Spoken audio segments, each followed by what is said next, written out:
Hi, my name's Cheese, and welcome to another Fossil Sweeper Progress Update video. If you haven't heard of the project before, you can find an overview here, but the TLDR is, it's like Minesweeper, but you're digging up fossils, and you get to build skeletons out of the stuff that you find. Over the past month or so, I've continued doing minor work on avatar behavior in the research phase. I've migrated to a dev snapshot of Godot 3.7, which includes the pull requests that I've mentioned over the past couple of videos, and I've made some small text-to-speech tweaks. Knowing that I would eventually be switching to engine-level text-to-speech, I've avoided giving much attention to TTS for some time. While testing now fixed TTS support in Godot 3.7, I was able to spot a few issues that had crept in the meantime. When a dig event excavates multiple tiles, there's a tiny delay, making the dug region spread outward from the selected tile. I was updating the number of excavated tiles after that delay, but the text-to-speech summary of a dig event happens beforehand. The numbers are updated immediately, so the text-to-speech description is accurate now.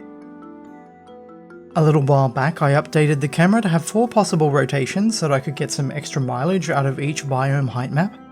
When the contextual help shortcut gives a clockwise listing of surrounding tiles via text-to-speech, that rotation wasn't being taken into account, so I fixed that too.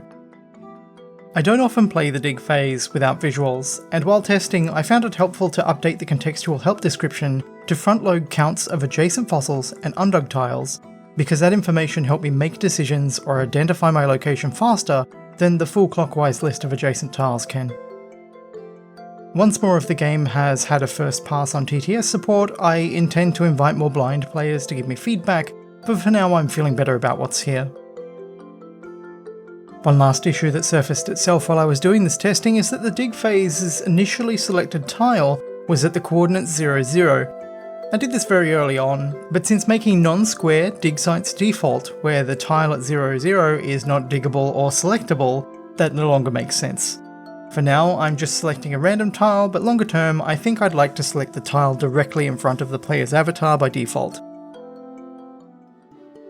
In the map phase, I realised I didn't have any descriptive text when entering, so now the summary normally provided by the contextual help shortcut is given, listing out the number of available dig sites and track skeletons.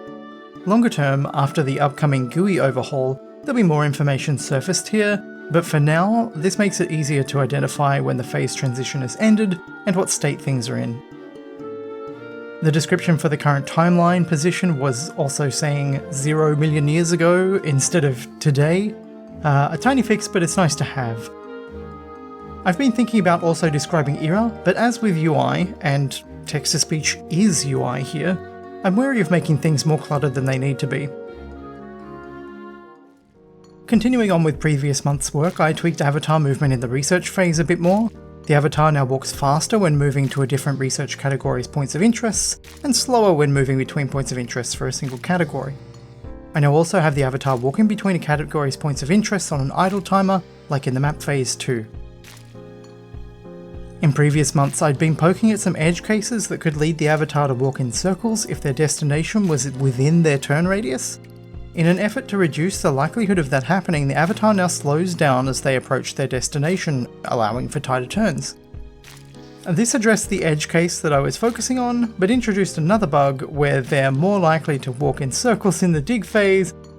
I'm still planning to do a more major rework of some avatar movement behaviours, so I'm currently weighing up whether I want to keep chasing these edge cases now, or just address them when updating other things in the future.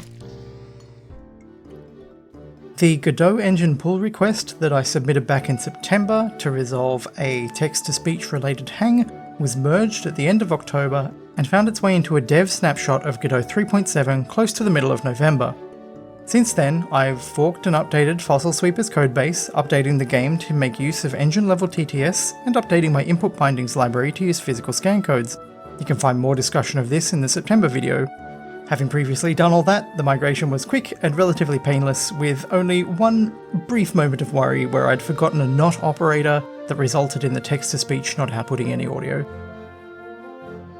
I wrote a function for displaying playtimes as hours, minutes, and seconds, which is now used by the phase end screen when it describes its summary of the ended phase's play session. Previously, it was just reading out digits as playtime 0005 34.60 which is now presented as a much less cumbersome playtime 5 minutes 34 seconds. The phase end screen now stops any in-progress speech when leaving so that it doesn't spill over into the next gameplay phase. I'll take feedback from blind players, of course, but for an initial pass, I think it's fair to assume that pressing enter to continue is an interrupting action. In the last video, I talked about how I would be retiring Mac test builds when I upgraded to Godot 3.6, which has turned out to be Godot 3.7. With that in mind, I've now stopped deploying Mac test builds alongside the first 3.7 test builds. If you'd like to know more, there's a link in the description that goes into more detail and lays out the long-term plans for this and other projects. A very big thank you to the supporters going by on screen at the moment. Their supporters help me eat while making this game, and I am so very appreciative. In particular, an extra special thank you and welcome to new supporter Jordan, whose name I slipped into the last video but technically began supporting during the period that this video covers. A huge thanks also to Screen Tasmania for supporting this project with a small grant. Anyway, that's about it for today. If you'd like to keep track of development or try the playable prototype, you can find some links in the description, and if you're super keen to check out what we talked about here today, I make early test builds available to my supporters on Patreon. Thanks very much for watching, and goodbye!